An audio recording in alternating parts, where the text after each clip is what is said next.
My grandmother started this in 1949. Sally is what everyone affectionately called her, Sally. Anyway, it started with the Runza sandwich. She grew up making those in her neighborhood. And some people call them beer rocks. Some people call them a different variation of like Runza or some other German reference to it. But she became quite known in her neighborhood for making this sandwich.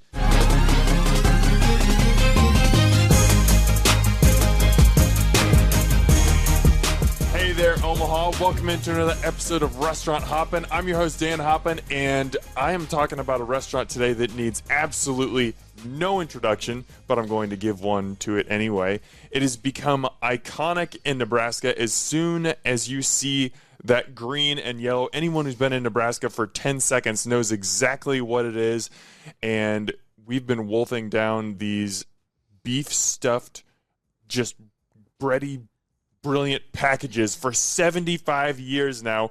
That's right. We are talking about Runza today, and to do so, I've got the president, Donald Everett Jr., and the grandson of one of Runza's founders, and Becky Perrett, who is the director of marketing. Guys, welcome to the show. Thanks so much. Yeah, thanks for having us. Great to be here. Okay, I'm just going to start off on a super 10,000-foot level.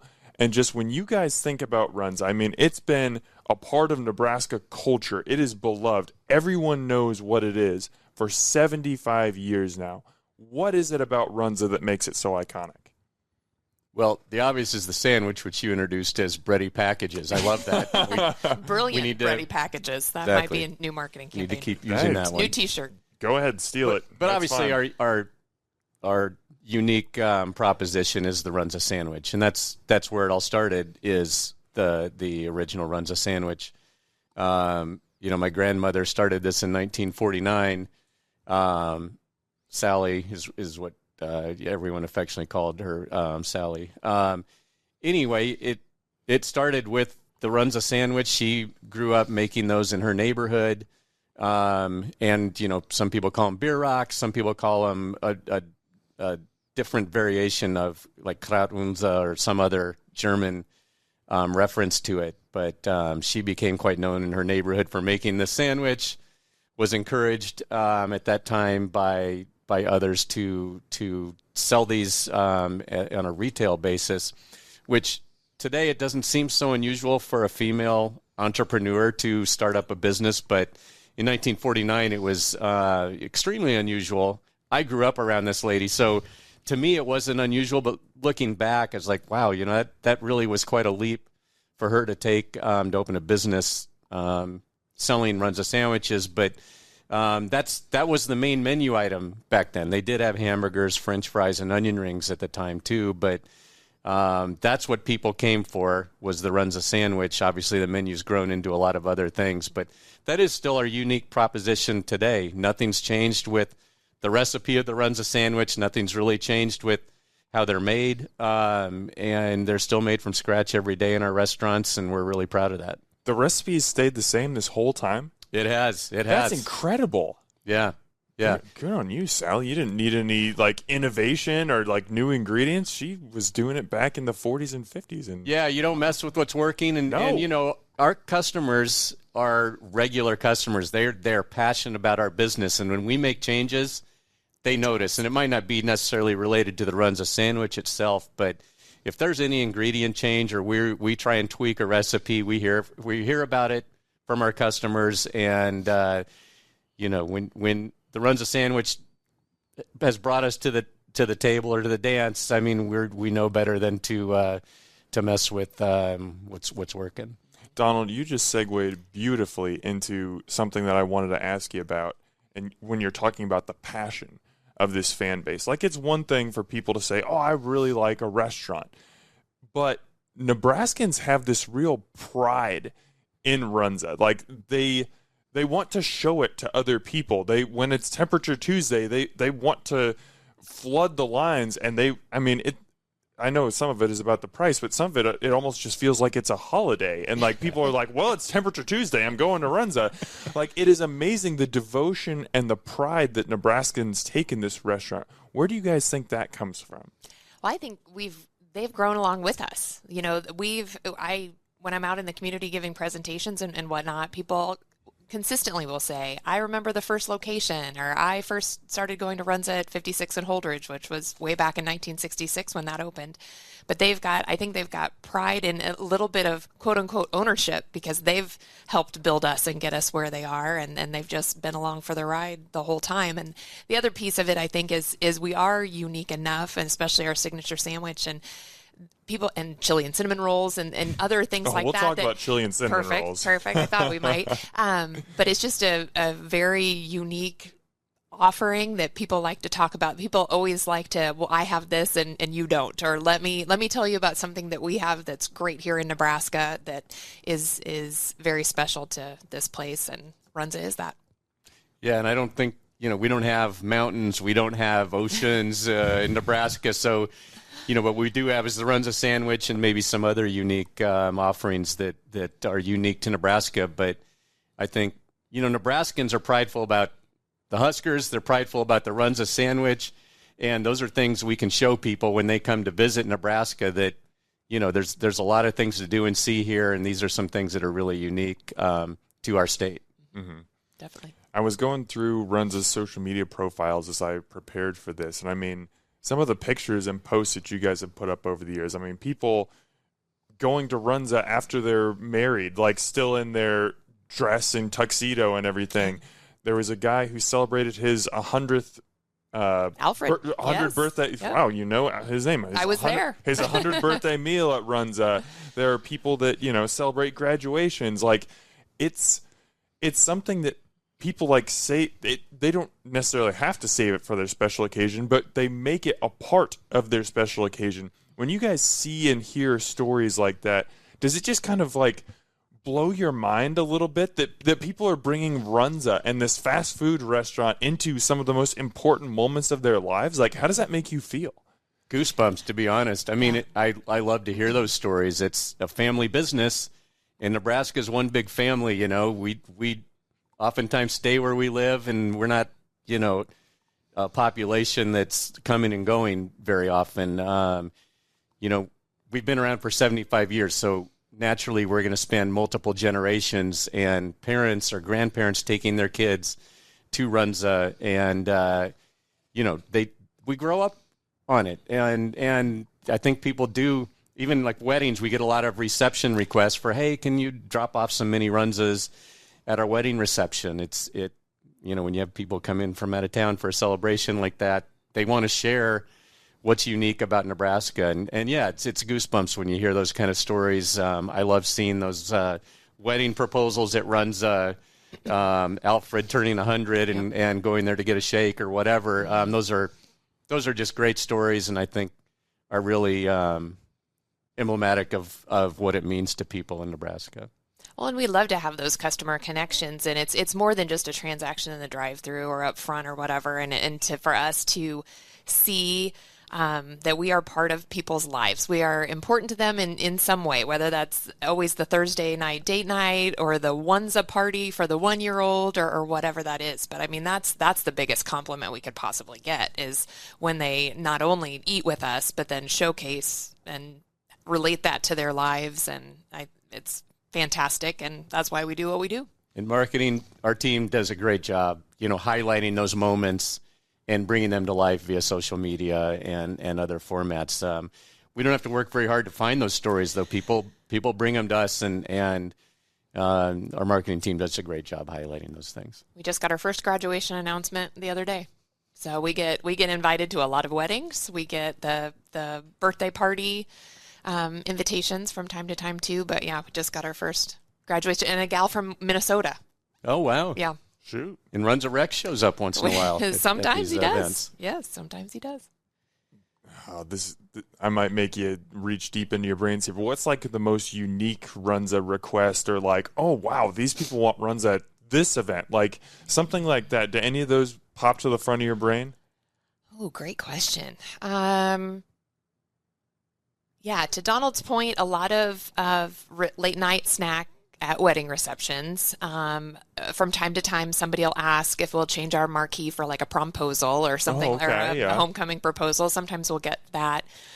Oh, this not isn't thinking really of a super unique one. request, but one that is kind of a surprise and delight. When Nebraska football has been good enough to go to bowl games, you know, we will oftentimes travel there and make a big commitment to go there. It's not an economic reason. It's to spread our brand and promote what we do. But those are always really unique opportunities, and you know, news stations will pick it up, and you know, transplanted Nebraskans show up. Just you've never seen someone so excited. They'll give you hugs, and you know, it just reminds you how much it means to people with some sort of connection to Nebraska in the Midwest.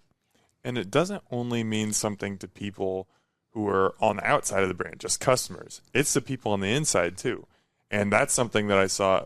You did a great job of this, Becky. Again and again and again in the social media was employee spotlights. And there was one in particular. There was an employee. This was from a couple of years ago. I don't know if she's still there, but her name was Caitlin Johnson.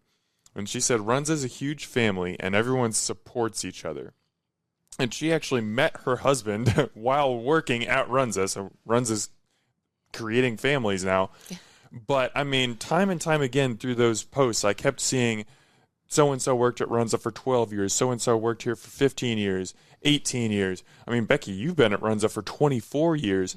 What is it about Runza and working there that kind of creates that familial atmosphere?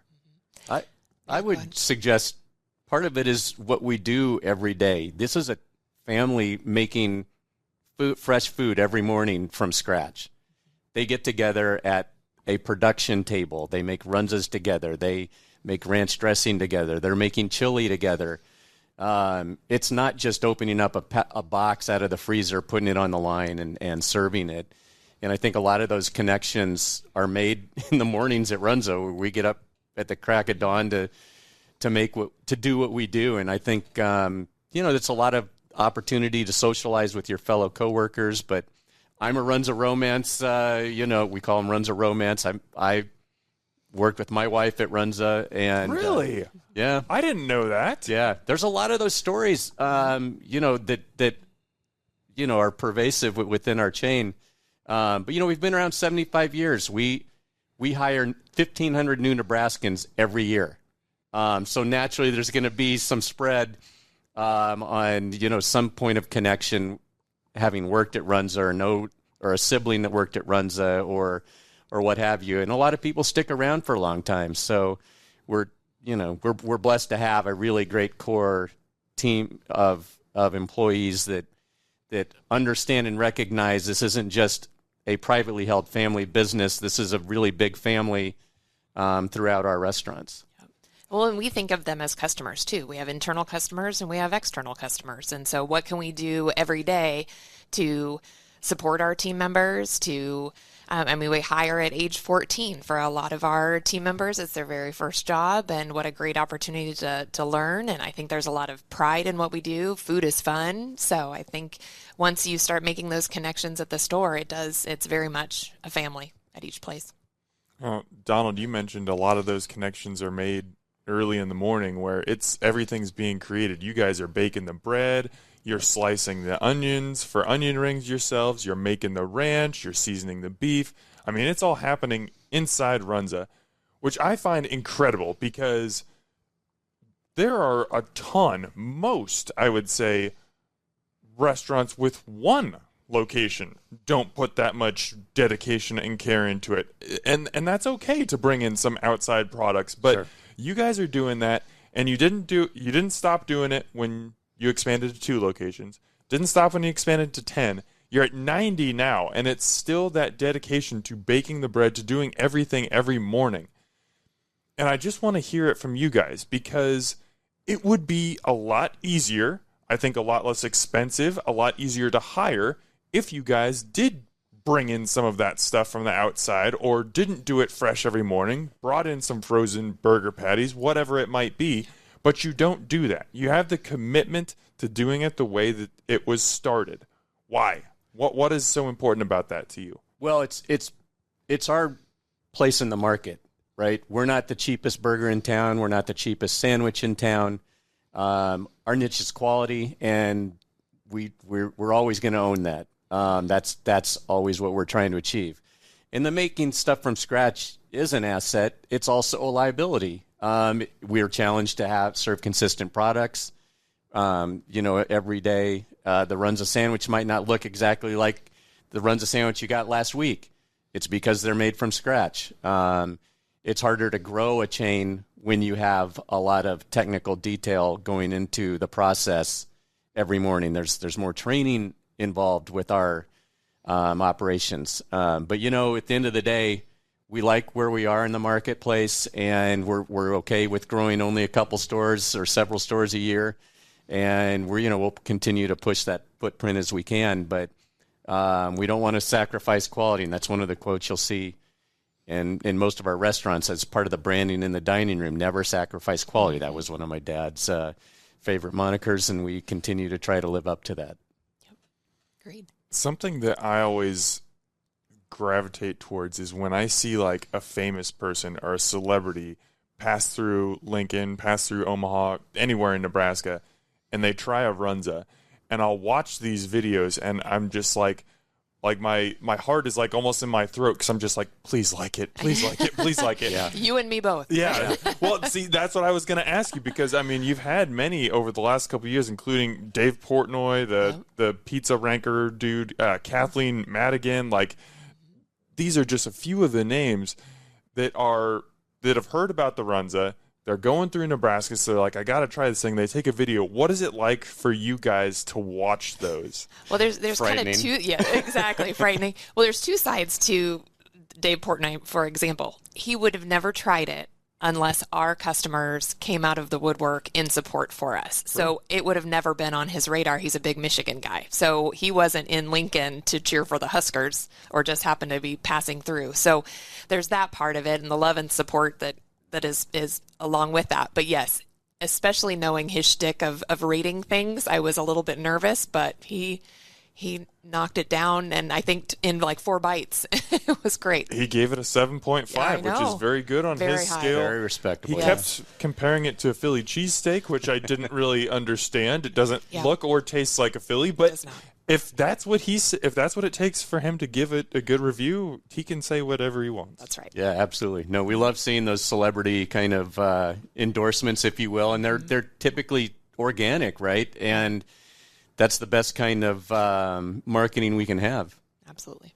Speaking of the Runza, you've obviously got the original Runza. That's never going to change. But there are many variations of it that have come up over the years. The mushroom and Swiss is very popular. Mm-hmm. You guys just had a big run on the Italian Runza as we're recording this. There's been a barbecue bacon. There's been cheeseburger. I mean, I could go back and list many of these. There was a Philly cheesesteak Runza. I forgot about that. There was. Philly Runza. Yeah. Yep. How are variations of the Runza ideated and implemented? Because I imagine you guys are getting requests all the time can you make this type of Runza? Can you make this type of Runza? I would love to see this Runza, but you can't do all those. That's right. So how do you decide which ones are, yes, this is something we want to move forward with, and then what's the process between, let's do an Italian Runza, and then boom, Italian Runza's on the menu?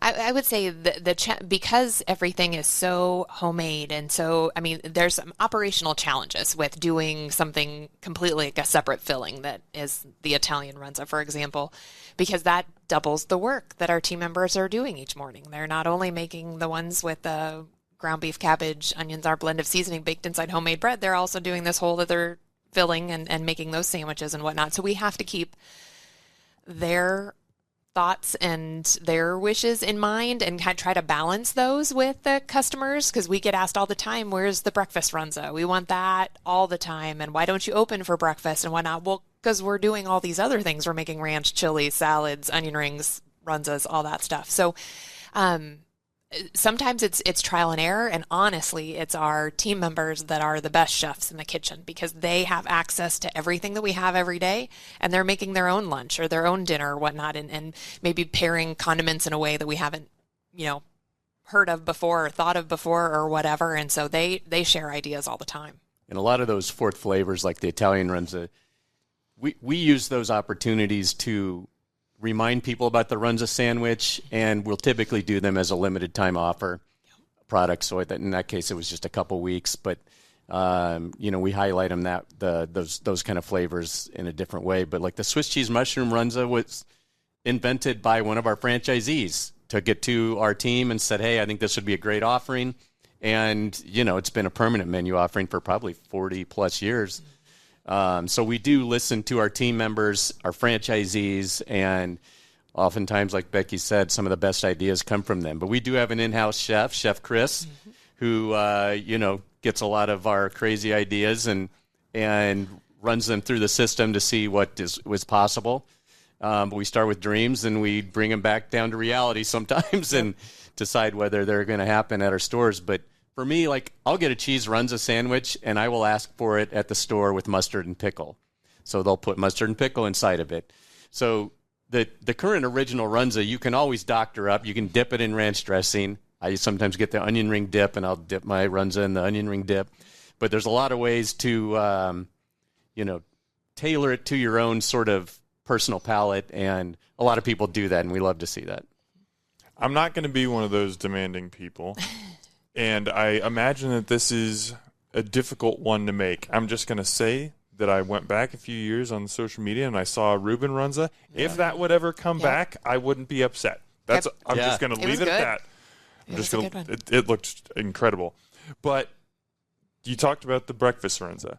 For years, people clamored for the breakfast Runza, and then in April of 2024, one day at select locations, you guys offered it. And then you did it again, I think it was last September, in Omaha. And I remember it was like people were like rearranging their calendars, and they were like, I know where I'm going for breakfast in 2 weeks when this comes out. You did a pretty good job of just explaining it, Becky, but I want to just like clear the runway for you guys and give you a platform to just say it once and for all. Why is breakfast Runza not a thing? Not permanently, at least. It can be a special, but not permanently. Yeah. And to your point about customers asking for it often and for a long time. And so that's what made the April Fool's Day announcement last year so fun. We don't have such grand plans for this year's April Fool's, which is right before, I think, when this comes out. But that was like gold. Mm-hmm. To announce it, have people say, you're just fooling me. And then to be able to say, no, we're not. We're doing this, and it's at 56 and Holdridge. I've never had the pleasure of talking to the transportation and utilities people about barricades and cones before, but we did ahead of that one because there was so much buzz and chatter. And you're correct, we did Omaha at 2 locations. We also did Hastings, which is kind of where the breakfast Runza originated many, many, many decades or many years ago. And so, excuse me. It goes back to all of the preparation and operational work that the stores are doing every single morning and what it would take to be open at the time when people would want to have breakfast. Also, the customer expectations are going to be beyond a breakfast Runza. They're going to want a coffee barista. They are going to want maybe fruit or sides that we don't currently do. Like it could open a Pandora's box. And so at this point, we're just using it as kind of a surprise and delight once in a while type of opportunity. But yeah, the operational challenges, but we balance that with, we understand that the customers want it, and we do hope to bring it back periodically in the future. And what marketing's done a great job with this, not just spreading the word. Obviously, we've had great success with people lining up and having police officers direct traffic at some of these locations as a result of the breakfast Runza offering only on a specific day in the morning. But the sales from each of those endeavors we've donated to local community efforts, and I think that's just added to the feel-good part of the story, and it's a great opportunity for us to give back with a unique offering like that. And I thought that was a really neat hook that marketing had put together as part of that breakfast Runza offering. So Runza, like I mentioned earlier, you guys have 90 locations. The majority of them are in Nebraska. There are a couple that are in Kansas and Colorado and South Dakota. And I look at the pride and the excitement that Nebraska has for Runza, and it is such a unique offering. And I wonder how that would play in other markets. Yeah. And so I just wanted to ask you guys, why has Runza not gone nationwide? Why have we stuck not only so, I wouldn't even say regional, but state? What's been the strategy behind planting the flag in Nebraska and not really expanding beyond that?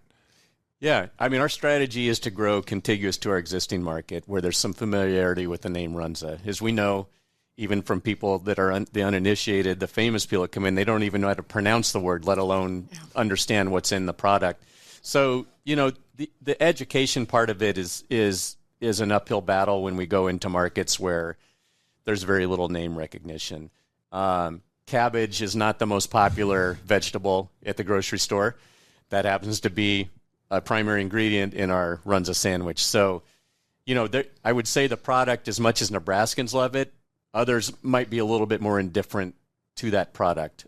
So we have to lead a little bit more with some of our other offerings. But we have had some success in South Dakota, Colorado, Kansas, and Iowa, and we will continue to push those into those markets and more likely into smaller communities where it's easier for us to market our offerings and our sandwich and unique proposition. But yeah, we would love to grow. We get a lot of franchise requests from Texas, from Arizona.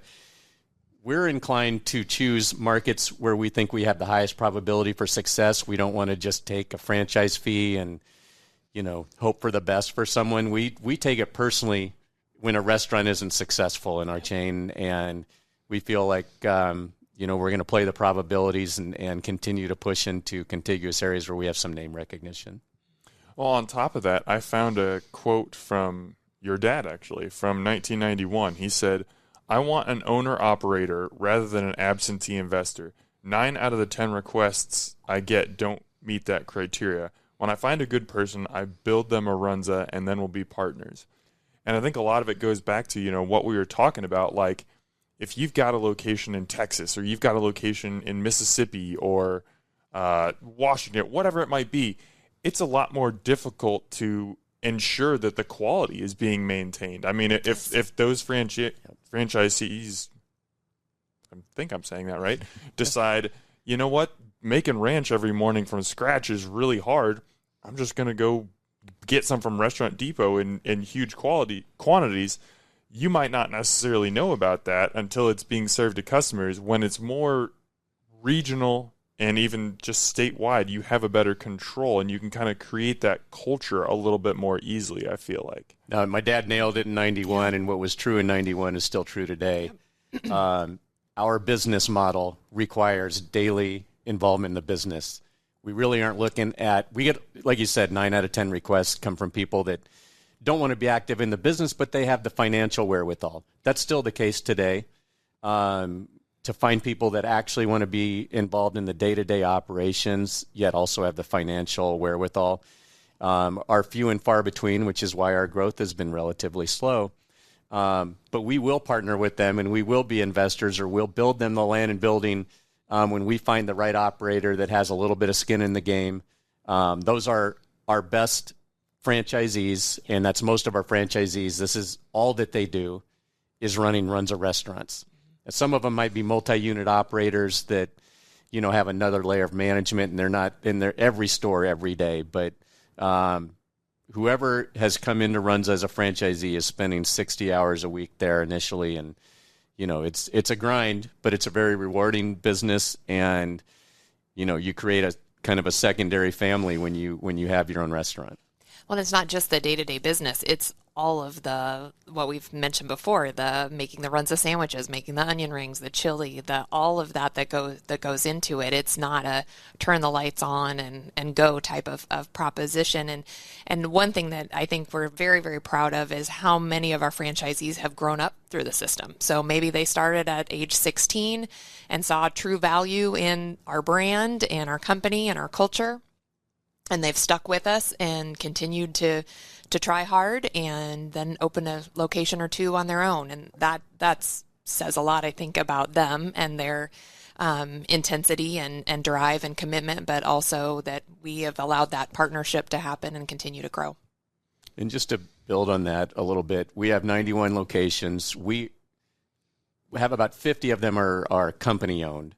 We call them company owned. We control and operate those. But the managers in almost all of them own at least 20% of their restaurant.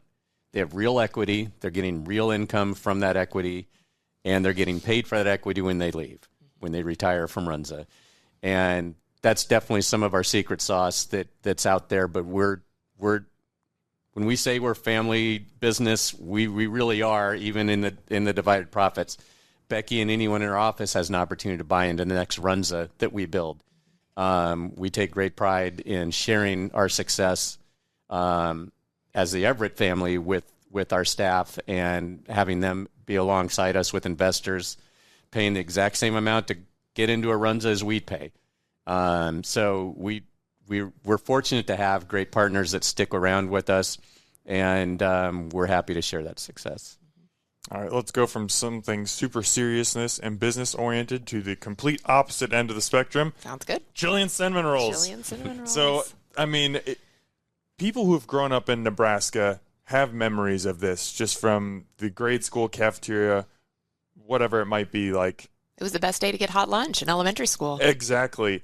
But nobody else is putting that on their restaurant menu. What is the origin? And you guys did that in 2007. That was when it became a thing at Runza. What is the origin story behind getting chili and cinnamon rolls on the menu? And was it a hit right off the bat? Sure.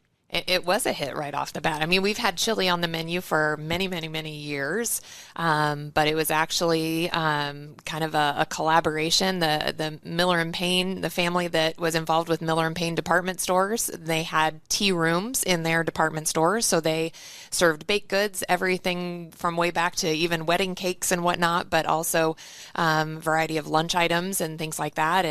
And once they were bought out by Dillard's, that really wasn't something that was going to continue, but they still own those recipes. And then they obviously know that we know a thing or two about dough, and we make dough every single day. So what would it look like for us to partner and make a deal on their cinnamon roll recipe and how that could fit together with a sweet and savory combo that no one ever anticipates, but it's being good, but it is phenomenal, and everybody loves it so much. But there's fighting words that come amongst that. I mean, they're just people that don't understand, and we get feedback that, oh, you should have cornbread or you should have whatever, which I don't disagree. Cornbread would be great too, but it's not what people remember. And we're there for their comfort food in a variety of ways, and definitely with chili and cinnamon rolls. Yeah, and there were some robust discussions in 2007 about whether or not this was an offering that we could pull off, but also whether it made sense for our brand. And at the end of the day, we recognize this is kind of what Nebraskans grew up on in public schools, and it's not unfamiliar, and it's something else that we could tack on to our brand and build additional equity into what we do that's unique. You probably won't ever see another chain do chili and cinnamon rolls. So it's kind of a fun offering, and we, like Becky said, we've done chili for much longer than the last 17, 18 years. So the cinnamon roll was a great addition, and it's not unfamiliar to a lot of people that are in our markets. One person who it was unfamiliar to, and you know who I'm going to bring up, is Alton Brown. Yes. In 2022, December 8th of 2022, actually, he was on tour in Nebraska, and someone must have told him about chili and cinnamon rolls, so he wanted to try it.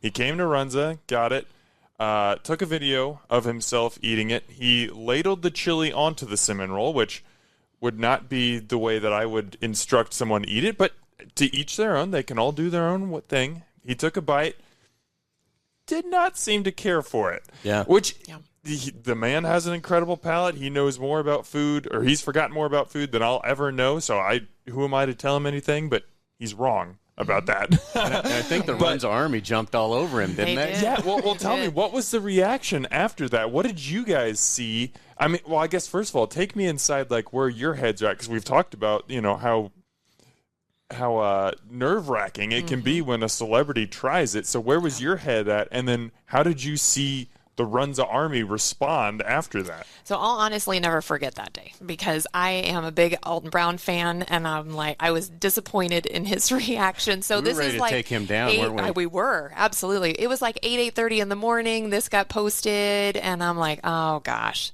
what's this going to be like? And the thing about it is we said nothing. Because everybody, all of our customers, all of our loyal customers started chiming in.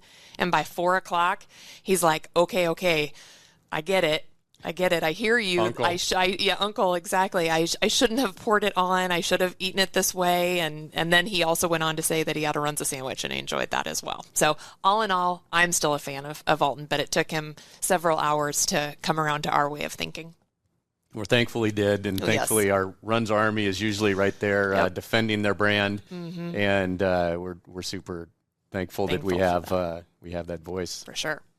I want to talk a little bit more about that brand because I'm fascinated by this. When you have such an iconic brand that people have such strong personal feelings about and they are resonated with, what is the balance between innovating and just sticking with what works?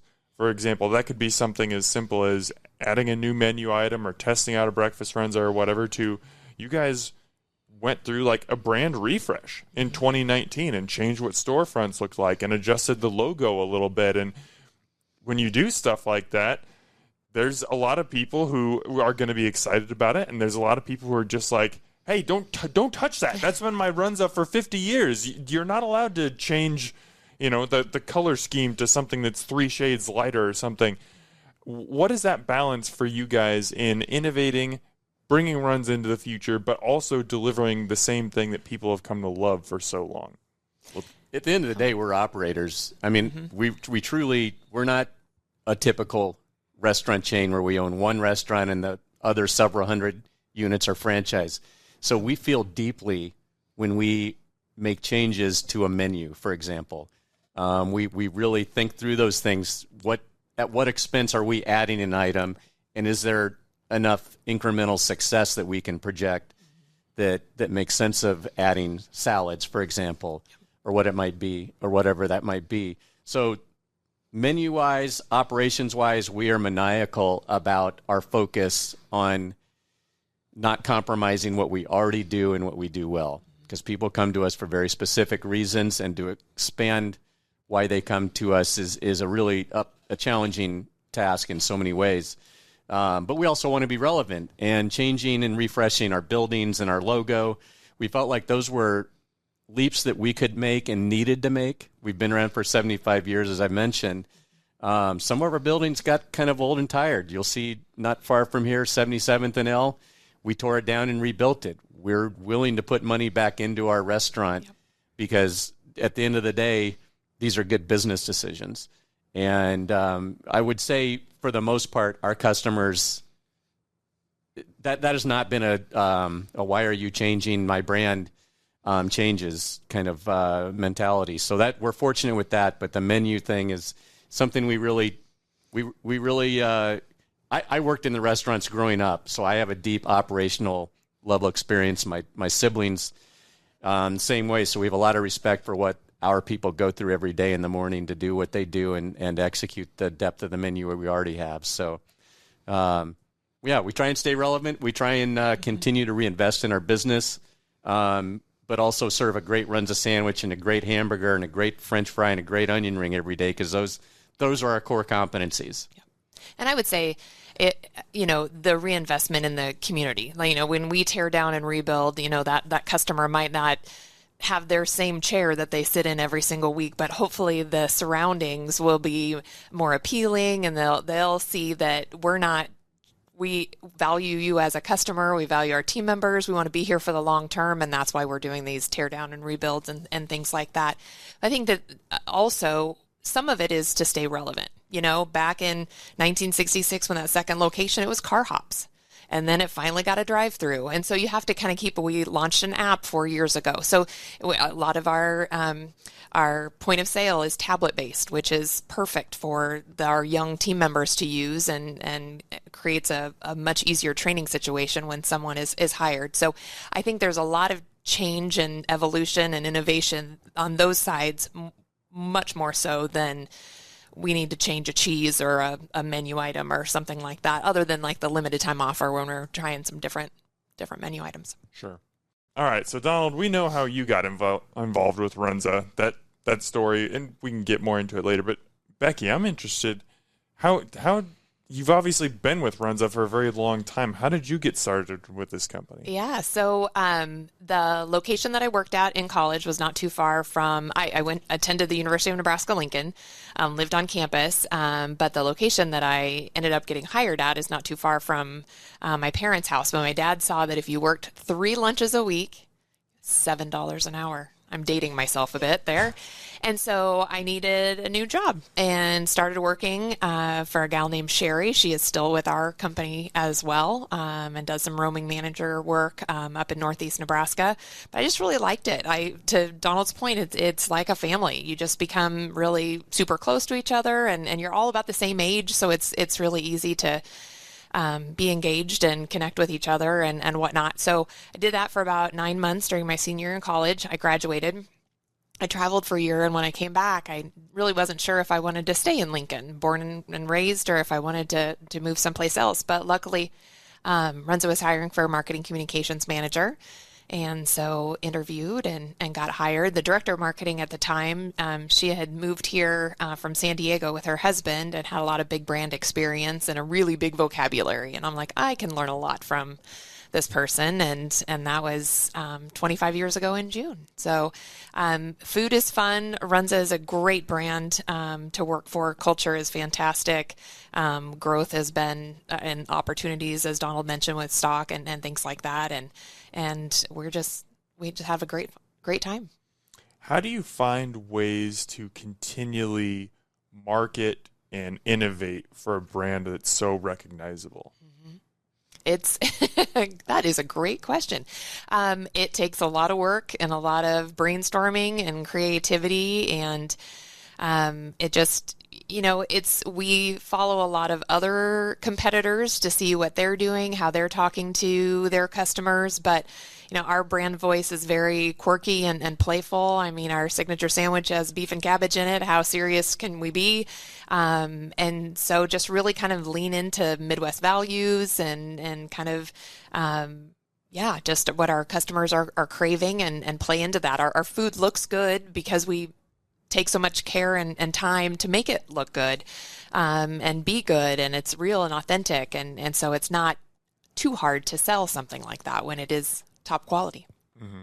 And we have a team of 4 in our marketing department, which for a company of our size is probably overweighted a little bit, but we know the importance of our brand to Nebraska. They make it easy for us to market, but we have really good stewards of the brand at our office, and this is what they do on a daily basis. We're not farming out all of our marketing to a third-party firm, which we do have a creative partner for an advertising firm, but much of it is handled in-house, and I think everyone does take a lot of pride in what they do for the brand. And Becky grew up working at Runza.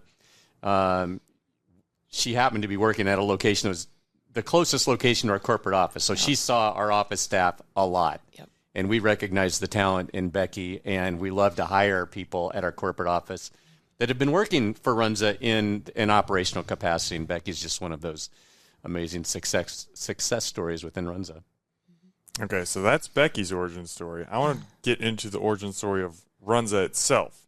Now, there are different pathways that we could go here, but the one that I seem to find the most commonly in doing my research was that the history of the Runza itself goes all the way back to the 1700s in the Volga River Valley of Russia, which I'd never even heard of before this. But these people had designed some kind of dough pocket that was similar to a pierogi that could easily be taken out in the fields where they were working and everything. So how does that tradition and that recipe make its way to Lincoln, Nebraska with Sally, your grandmother? Yeah, great question. So Sally and her family, extended family, they were Germans from Russia. There's a lot of people that migrated from Germany to Russia with promises from Catherine the Great on farmland and a great life. didn't end up quite that way for a lot of them. And in Sally's case, she migrated to Sutton, Nebraska, migrated to the United States, settled in Sutton, Nebraska, and a lot of Germans from Russia settled in Nebraska and in Lincoln, in the German bottoms. And my family was no different in that respect. So, they grew up making these sandwiches like a lot of people did. She Americanized the recipe, as she would say, by adding more ground beef and kind of making it her own in America. And, of course, developed a reputation for doing this quite well in her community and was just crazy enough to open her own restaurant. She had 4 children that worked in the business, grew up working in the business, but it was Runza was a single restaurant for 17 years, a family business. They were the ones running it every day. There was no drive-through. It was, pull up from Pioneers Park in your car, go order at a window and on your way, or you'd eat in the parking lot.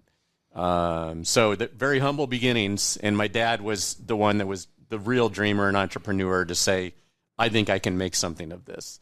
And we were fortunate I and my siblings were fortunate enough to live in a household that embraced entrepreneurship and, didn't always see 4 lines around a box. It was kind of, a lot of possibilities a lot of things seemed possible. And my dad was one of those dreamers that just had the entrepreneur DNA in him. That's just like completely wild to think of Runza just being a singular location and for such a long time too. And it was like a hot dog stand. Yeah. It was just like a wooden that they planted in like a cornfield on the way to Pioneers Park. Very modest building. Very modest. And then kind of round 2 was more of the cinder block and more substantial and whatnot. But yeah, to not even have a second location for that long. Now, based off what we've discussed today, this could be incorrect, but I found a source that said that for the first 5 years, hamburgers actually outsold Runzas at Runza until it kind of caught on and people started to get it. Is that accurate or is that false?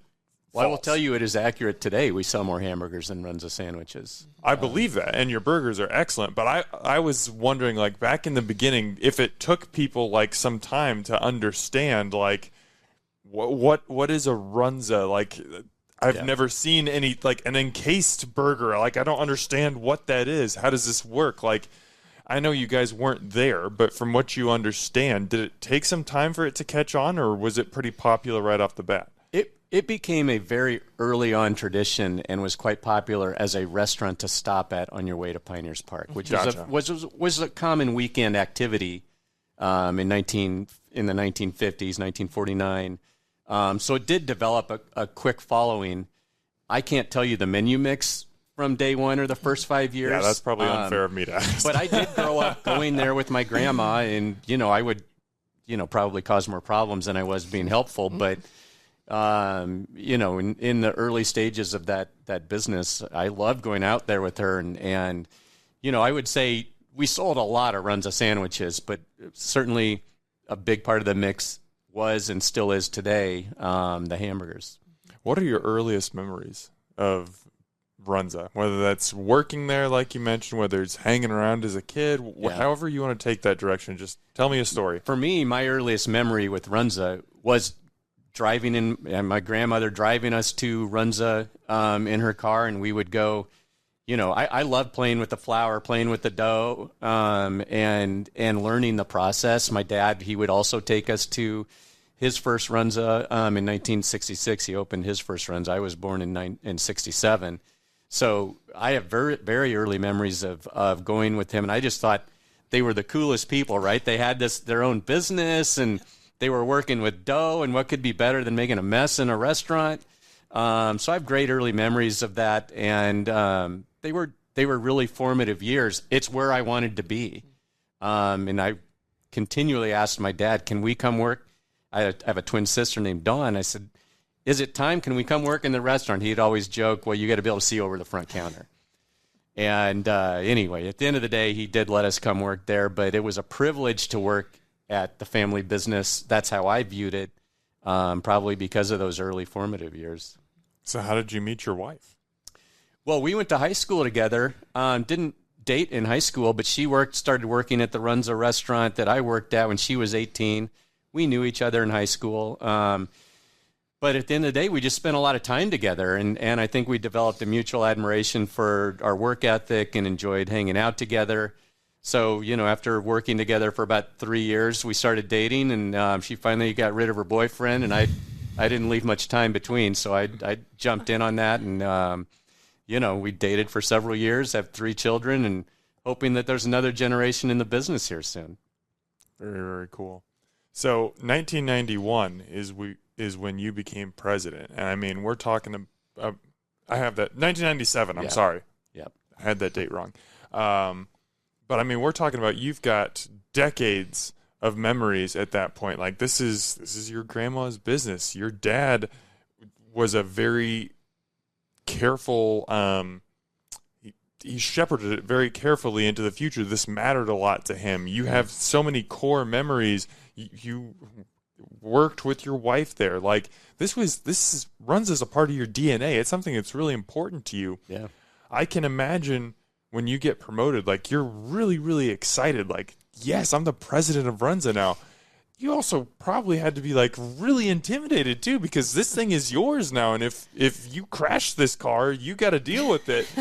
What was that balance and mix of emotions like for you? Yeah, I'll be honest. Like you said, I've been in this business forever, right? Since I was age 12. So when I was 30, I was an 18-year veteran. That's how I viewed it. But I worked with my siblings, Dawn and Renee, with my dad, even my mom, at the office, at the corporate structure for 7 years. I graduated from UNL with a business degree in 1990. I felt I was ready. I mean, my dad gave us all the confidence in the world. He was still there to tell us when he thought we were making mistakes. But at the end of the day, he was super supportive, and he was always really good at allowing others to have input and help make decisions in the business. And that's part of the reason, I think, why he developed such a close relationship with his future franchisees. These are people that grew up in the business working the fryers with him. He gave them the confidence, the willpower, the desire to become something in Runza. And he did the same for us as children. He had high expectations of us, for sure, but he gave us the confidence. I felt like I was ready. My siblings were ready to take the reins and be the primary decision makers. And he was very supportive of that. We didn't have to wrestle anything away from him. He was happy to have family members involved in the business. I want to fast forward a little bit to 2000. I think that a monumental thing in Runza's history happened at this point. And that's when you guys became partners of Nebraska Athletics. And all of a sudden, Runzas are being used both as hand warmers and as fuel inside the stadium. How did that partnership come about, and just how did that change the game for the restaurant? Sure. The partnership there and the relationship started when my dad was a freshman in college at the University of Nebraska, and he walked on to play football at Nebraska. So he got to know Bob Devaney and Tom Osborne in a personal way. And my dad was a really small guy. He did not belong on the football team, but he, again, was that dreamer. He believed, he had the confidence to say, I can play. And so he played freshman football. They didn't have the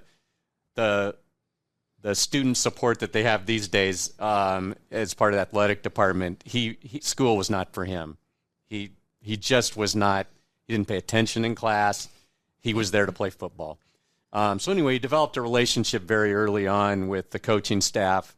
Once he opened his first Runza restaurant on the east side of town in 1966, he bought a mail truck, which we today call food trucks. He bought an old mail truck that was expired and started slinging Runzas out of the back of it outside of the football stadium. And eventually Bob Devaney called him and said, Donnie, why don't you come inside and sell your Runza sandwiches? And so that was in the 70s, late 70s when that happened. So we've been selling Runzas inside the stadium. We've had a relationship with the athletic department for more than 40 years, probably closer to 50 years. So it's been an important part of our, we've enjoyed that partnership.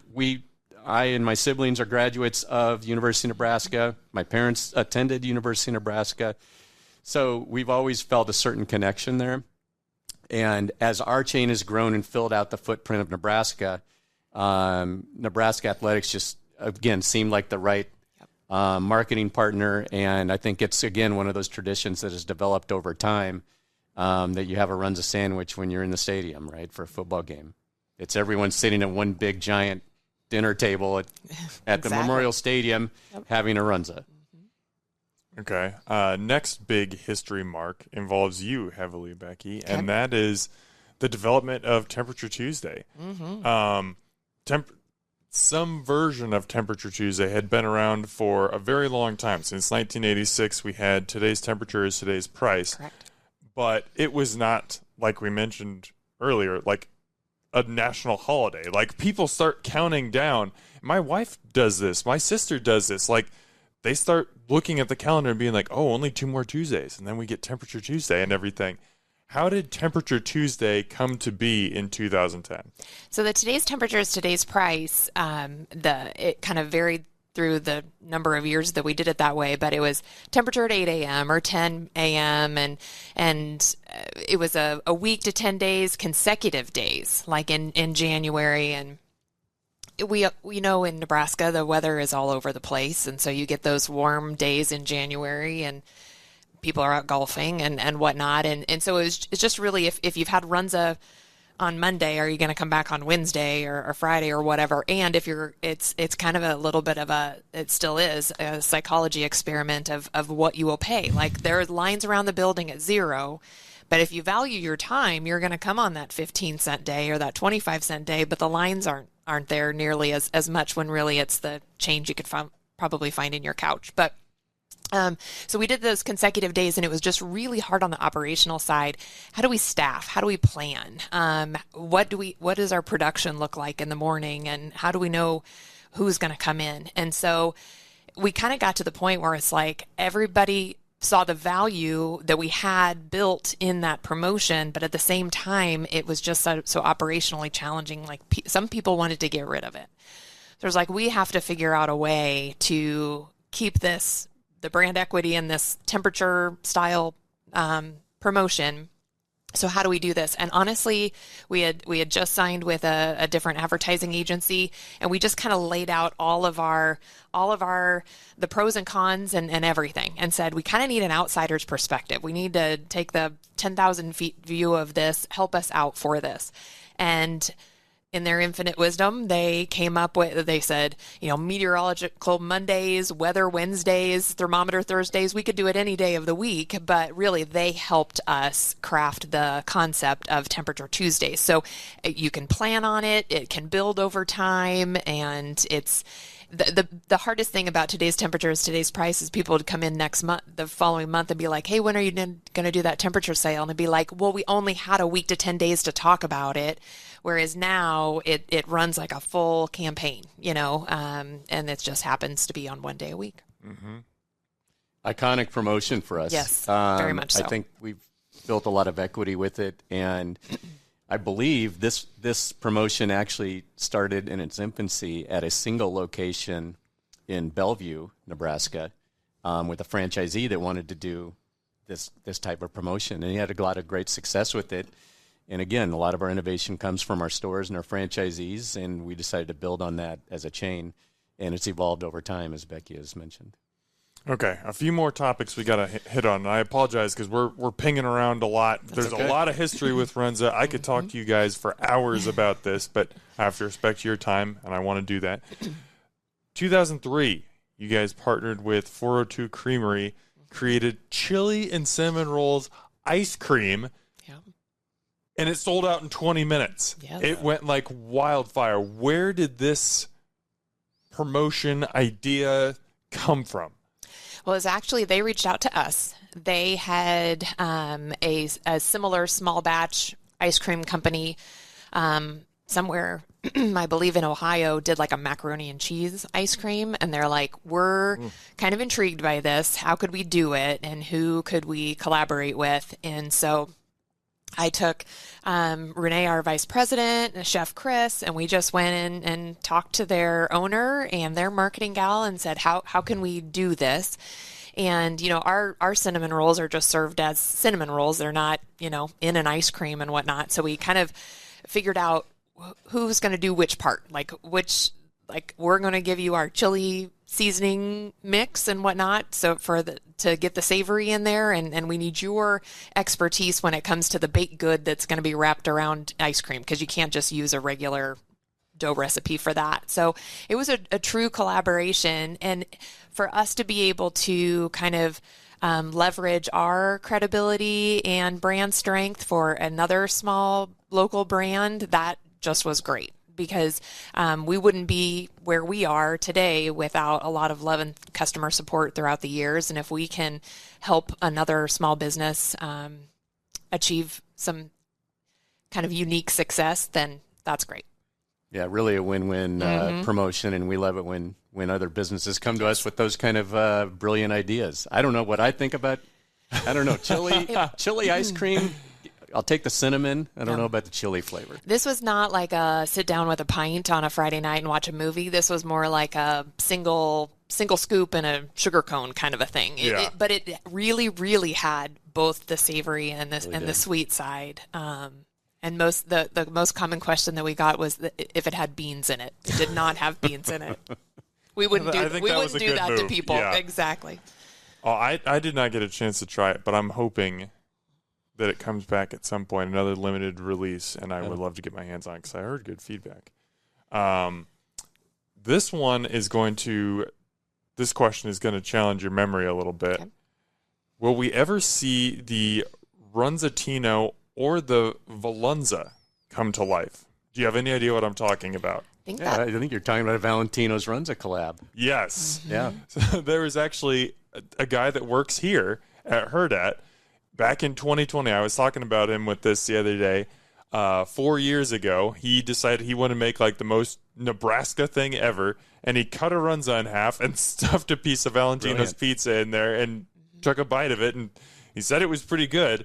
But it was crazy because I remember that happening at the time. I remember seeing those social media posts, and then I was just going back through it, a week or two ago doing my research, and I was like, oh my gosh, that kind of was a thing for 10 minutes. That was nuts. Do you remember that now that I bring it up? I do. And a lot of more recently and a lot more often that I hear is that people getting the trifecta at a Husker event where they have a Runza sandwich, they have Valentino's pizza, and they have a Fairbury Brown hot dog. So and they need a nap. And then they need a nap for sure.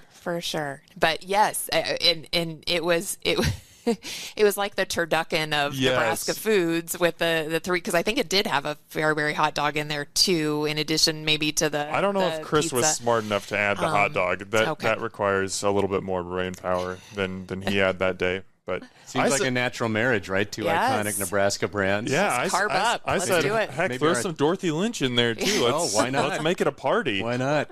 What could go wrong? Yep. What could go wrong? I think a lot could go wrong. But anyway, I want to get out of here on a more serious question. And we've focused so much on Runza's past and what got it from just a single stand in 1947 to where it is 75 years later today. As you guys look into the future of Runza, what do you see? I hope what we see is continued growth, continued value to the state of Nebraska and perhaps some surrounding states. But we're really happy to be privately held. We're actively working on our fourth generation entering the business. We have one in the office right now and a second one coming next month. And, we really like our position, and we wanted to continue. I wanted to continue beyond what we call ourselves a third generation.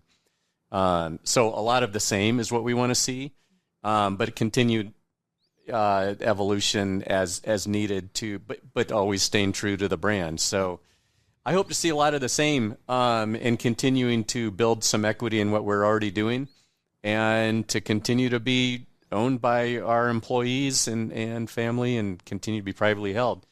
A lot of businesses don't make it into the fourth generation, and the odds are stacked against us. But we're on our way, and I think we'll make it. And so I don't know if that answers your question, but it's kind of a boring one.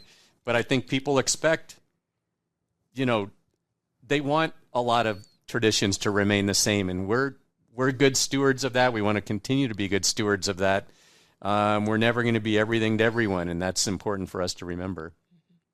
And just continuing to build those customer connections and valuing the customer, make sure that they understand that we value and love them. And so when somebody reaches out, they hear back from someone from our office. And I think that's really, really important. We don't get it right 100% of the time every day, but we strive to do our very best. And that goes back to homemade products, and that will definitely continue, and just continuing to find fun collaborations and keeping it playful. I love it. Well, this is normally the point in the podcast where I look into that camera and I tell people, like, I give my final pitch, and I'm like, this is why you need to go visit this restaurant. Go see these guys. They're doing awesome work. Everybody who's watching or listening to this knows all about Runza, knows why it's beloved. They probably have special connections to it themselves. But still, go get a Runza today. Or a burger if that's what you want to do. Go get some chili and cinnamon rolls. Eat it however you want to eat it. Just don't be a sourpuss like Alton Brown was. Exactly.